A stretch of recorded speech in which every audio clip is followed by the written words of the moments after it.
Ikutin semua yang aku bilang di video ini selama 21-30 hari dan kamu akan rasain perbedaannya. Halo semuanya, nama aku Grace, aku seorang marketing spesialis dan selama 2 tahun terakhir aku udah jadi digital nomads, which is I can work from everywhere. Sekarang aku lagi ada di Kuala Lumpur, Malaysia. Oke, jadi di video kali ini aku bakal bahas hal-hal apa aja sih yang bisa meningkatkan hidup kalian. Yang pertama adalah life goals. Life goals itu apa ya? Life goals adalah tujuan jangka panjang yang dimiliki setiap individu dalam hidup mereka. Ingat gak sih waktu kita masih kecil, kita tuh sering ditanya what you want to be when you grow up? Dan banyak dari kita bakal jawab pilot, doctor. Those are dreams. Jadi cita-cita itu dreams, bukan goals. Terus kak, apa sih bedanya goals sama dreams? Bedanya adalah dreams itu sifatnya lebih broad, secara luas dan imajinatif. Sedangkan goals itu lebih spesifik dan ada actionable step yang clear atau jelas dan bisa diikuti. Contoh dari goals sama dreams itu adalah kayak if you say I want to go to Europe, those are dreams. Sedangkan kalau kamu bilang aku pengen nabung 500.000 selama 7 bulan setiap harinya supaya Desember nanti aku bisa pergi ke Rome, Italia, supaya aku bisa pergi ke Paris, Perancis. Those are goals. Karena kamu punya actionable step dan memungkinkan untuk meraih apa yang kamu inginkan tadi. Sekarang pertanyaannya adalah apa sih life goals kalian? Kalau kalian jawab, aku pengen kaya kak, aku pengen kerja di luar negeri. Those are dreams. Kalau kalian tanya diri kalian dan kalian ternyata masih nggak punya life goals, aku pengen kalian pause video ini, kalian ambil kertas, kalian ambil ballpoint, kalian catat apa sih life goals kalian.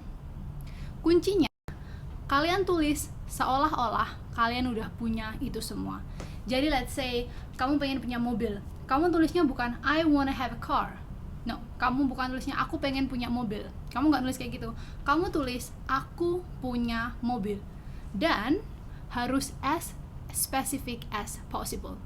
Let's say kamu pengen punya mobil G-Wagon. Jadi kamu tulis aku punya mobil G-Wagon pink, putih, anything, as specific as possible, dan tulis as if kamu living in that life. Isinya bisa berisi soal kerjaan kamu, income kamu, tempat tinggal kamu, dan orang yang kamu pengen nikahin atau pacarin. Kamu tulis aku pacaran sama, kamu tulis namanya. So make it as clear as possible. Jadi yang kedua adalah mind manipulation with imagination. Jadi ini diambil dari bukunya Maxwell Maltz yang berjudul Psycho-Cybernetics. Di situ dia menjelaskan bahwa otak manusia atau otak kita itu tidak bisa membedakan mana ingatan yang asli dan mana yang dibuat atau palsu. Inilah kenapa kita itu nggak boleh terus-menerus berlarut-larut dalam kesedihan, karena itu bisa men-trigger otak kita untuk terus-menerus merasa gagal dalam hidup. Contohnya seorang murid yang gagal dalam ujian, mau berapa kali pun dia belajar, dia percaya kalau dia akan terus gagal dan dia adalah orang yang bodoh. Jadi benar, ketika dia terus belajar ya, dia nggak pernah lulus ujian karena itu yang dia percaya. Sedangkan kalau kita terus-menerus menanamkan positive thinking dan percaya kalau kita bisa, otak kita tuh akan berpikir, oh kita tuh bisa gitu. Dan ini juga ada prakteknya based on that book itself. Itu kalian coba cari tempat yang sepi, yang nyaman, kalian bisa duduk, kalian juga bisa rebahan, whatever that is comfortable for you. Kalian cukup tutup mata kalian selama 10 menit, lakuin ini selama 2 minggu. Dan di situ kalian bayangin dari life goals yang udah tadi kalian tulis, kalian pejam mata kalian rasain, kalian pikirin setiap detailnya, gimana rasanya, betapa bahagia dan bangganya kalian, warna apa mobil yang kalian dapat, kayak orang-orang di sekitar kalian, as detail as possible, kalian bayangin semuanya itu. Yang ketiga adalah visualization. Jadi di sini kalian tinggal cari foto dari Pinterest atau Google Image based on life goals kalian tadi. Kalau kalian pengen G-Wagon ya kalian cari di Pinterest mobil G-Wagon putih terus kalian keep foto itu, kalian kasih judul sama seperti tadi, aku punya G-Wagon putih, dan let's say foto orang yang kalian mau untuk jadi pacar kalian, semua itu kalian gabungin, kalian jadiin entah wallpaper kalian, entah kalian jadiin home screen kalian, whatever that is easy for you guys. Dan setiap kalian ngelihat foto itu, make sure kalian yakin kalau aku punya ini, aku bisa dapetin ini. Dan ketika kalian kayak ngomong kayak gitu, nggak cuma kayak ya aku pasti punya ini, not only like that ya, feel it, kalian kayak aku punya ini semua, ini punya aku, this is belong to me, this is mine. Aku yakin itu akan ngebantu kalian untuk terus mengingatkan image yang kalian inginkan dalam hidup kalian. Nomor 4 adalah check your surrounding. Jadi kalau kalian ingin mengubah kualitas hidup kalian, kalian gak cuma fokus untuk memperbaiki mindset dan diri kalian sendiri, kalian juga harus melihat sekitar kalian. Kayak orang-orang yang kalian temuin tiap hari, teman kerja kalian, teman kuliah kalian, atau bahkan keluarga kalian. Be careful with whom you're hanging out. Karena Jim Rohn pernah bilang di salah satu bukunya that you are the average of the 5 person you spend the most time with. I mean, let's say kalian punya teman baru nih, terus kalian hangout selama 2 bulan berturut-turut.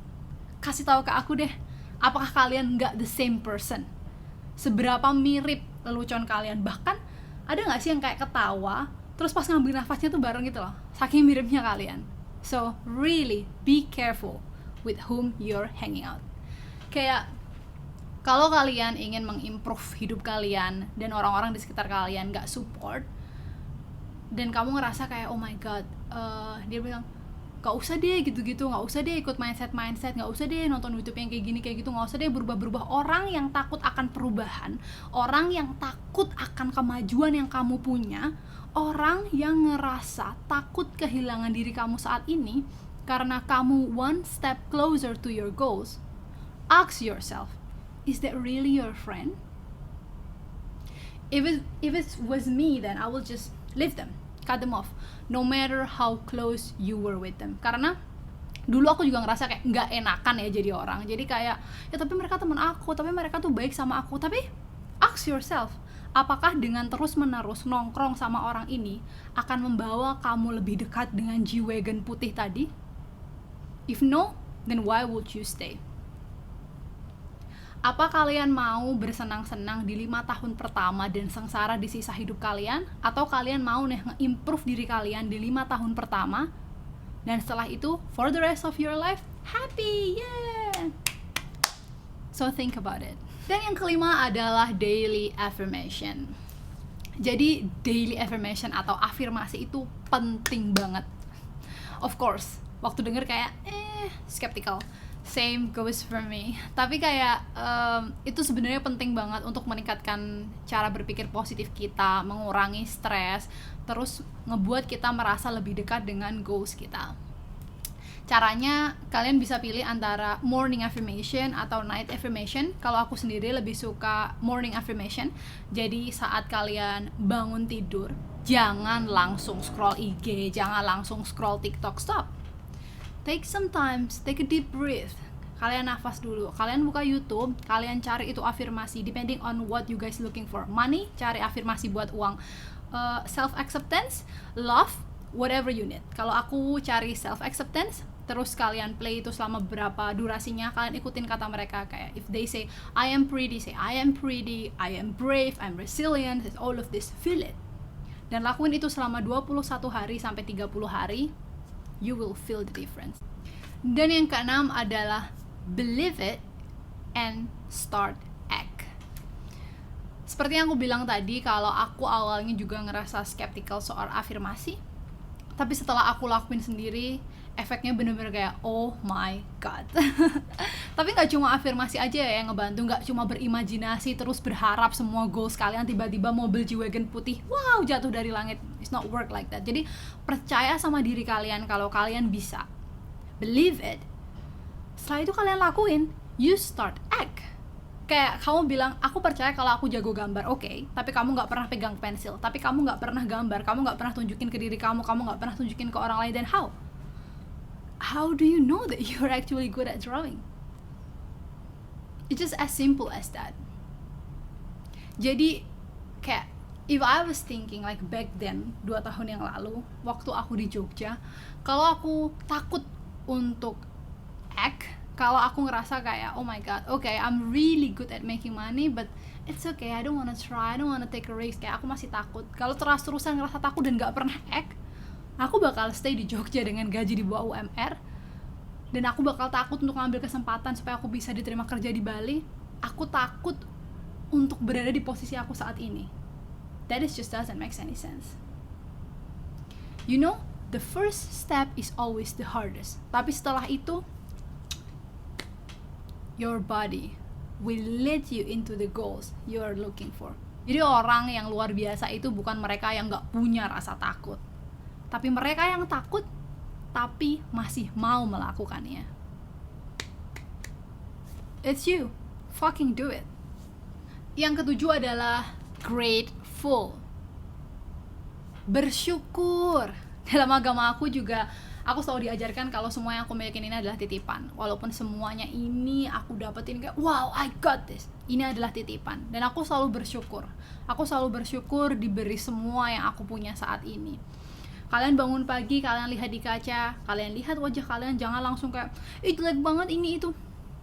Bersyukur kamu diberi mata yang sehat untuk bisa melihat wajah kalian. Bersyukur ketika kamu makan, kamu bisa beli makanan itu dan lidah kalian bisa merasakan ya, walaupun ini gak enak ya, kamu bisa merasakan kalau itu gak enak. Bersyukur kamu diberi kaki yang kuat untuk membawa tubuh kamu berjalan menopang seluruh organ ini. Bersyukur, karena dengan bersyukur kamu tuh gak akan kekurangan, justru kenikmatan tuh akan terus bertambah. Oke, jadi yang terakhir adalah relax and patient. Sabar. Kalau kamu udah berusaha keras, kalau kamu udah berjuang mati-matian, yang bisa kamu lakuin is just wait, sit and relax, trust in him. His best timing will bring the best outcome. Sama kayak manggang kue, kamu udah pergi ke toko buat beli bahan-bahannya, kamu sampai rumah, kamu racik semuanya, kamu masukin ke dalam oven. Selama di oven, apakah kamu akan terus overthinking dan bertanya kayak, gimana kalau ini nggak ngembang, gimana kalau ini kurang manis? How do you even know? Apa kamu akan nge-stop ovennya dan mulai ngebuka? Kenapa kamu nggak sit and relax, kamu nonton Netflix, kamu scroll, setelah selesai kamu lihat, oh ternyata memang nggak ngembang, ternyata memang kurang manis. Dengan itu kan kamu tahu kalau ada kesalahan, so the next time you can do it better. Dan apakah ketika kayak kue itu gagal, kamu akan aku gak mau bikin kue lagi seumur hidup aku?